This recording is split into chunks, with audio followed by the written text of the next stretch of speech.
Washington, D.C. In a high-profile White House meeting, US President Donald Trump hosted Hungarian Prime Minister Viktor Orbán in a working lunch that opened to the press. The meeting comes amid deepening tensions over Europe's dependency on Russian energy supplies, the war in Ukraine, and migration policy across the continent. The two men sat down, welcomed by cameras and microphones, and laid bare their positions. Hungary is seeking relief from sanctions on Russian oil and gas imports, while the United States, cast as a champion of tougher action against Moscow, pressed Europe at large to reduce its reliance on Russian energy. When asked whether Hungary could stop purchasing Russian oil, President Trump responded directly, "They can stop. The world needs to provide them a solution, and we need to come up with a solution. They need to have oil, and they deserve it." He continued, "All of the European countries need to get serious about this. All of Europe needs to get on board. They need to stop fighting the volume of Putin's war and deliver good economic outcomes and secure the outcomes, and for America as well." His remarks underscored the broader message. While he singled out Hungary as relatively small, he stressed that the entire continent must act.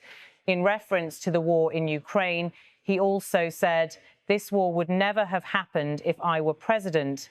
I inherited the war, and I think we're going to get it ended not too distant future." One senior US 40 official who attended the lunch described the tone as sympathetic but firm.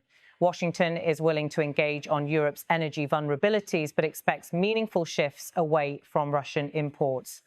Prime Minister Orbán, who has held office since 2010 and earlier from 1998 to 2002, drew attention to Hungary's distinctive circumstances: landlocked, dependent on Russian-supplied hydrocarbons, and without sea access to alternative oil routes. He had travelled to Washington specifically to seek an exemption from US sanctions imposed on Russian energy firms over Moscow's invasion of Ukraine. In the joint remarks, President Trump described Orbán as a great leader and applauded Hungary's immigration stance. Hungary got it right. For most of the rest of Europe is suffering because they got it wrong. He cited France, London, and other European capitals as examples of the consequences of uncontrolled migration flows.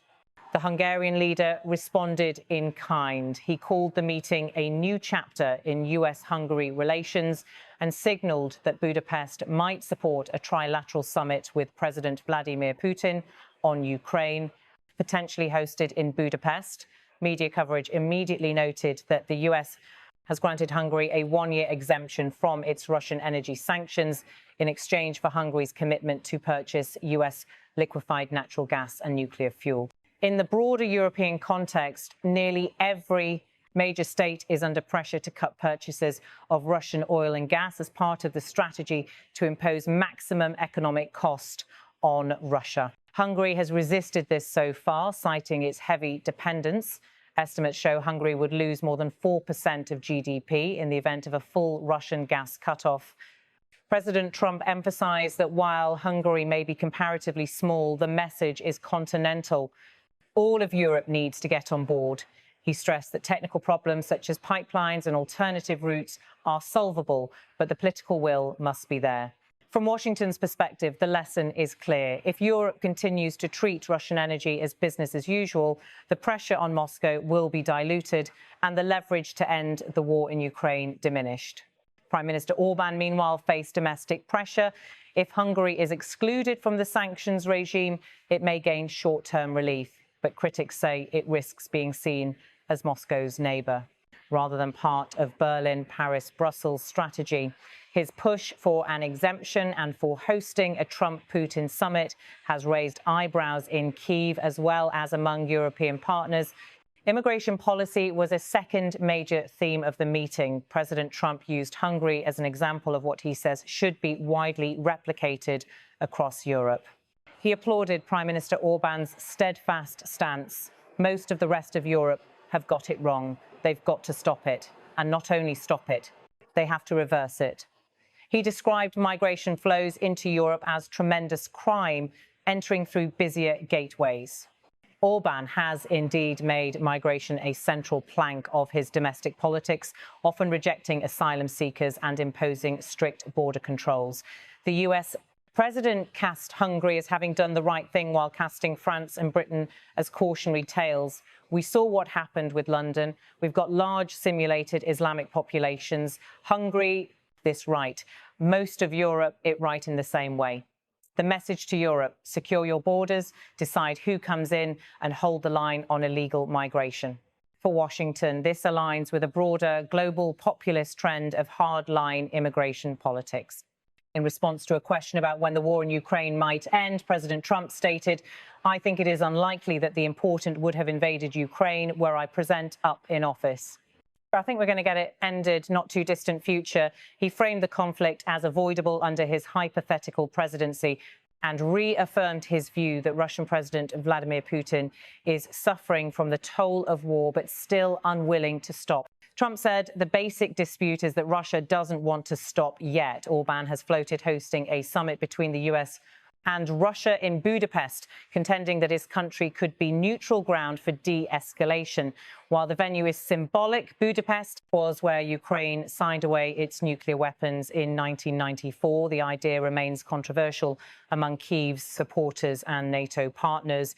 The energy migration war nexus was tightly bound in the lunch conversation. The US state push for Europe to abandon Russian oil is tied directly to limiting Moscow's war machine financing, while immigration flows and regional stability are presented as broader consequences of energy and security policy failures.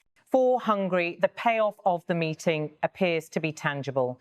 The United States has granted an exemption to the sanctions regime, giving Budapest breathing room to continue importing Russian energy, at least for a defined period.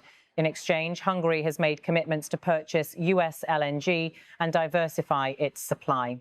This device gives Orbán domestic relief while aligning his country, if indirectly, with US strategic messaging. For Europe, the signal is explicit. Brussels, Berlin, Paris, and others are being told by Washington to step up. The optics of a US president praising a smaller EU country for immigration policy while pressing the big players to fall in line may shift internal European dynamics. For the US, the meeting allows Trump to project a leadership role. He is positioning himself as the Western anchor, able to grant and withhold sanctions, broker peace talks, and set the parameters of the transatlantic agenda.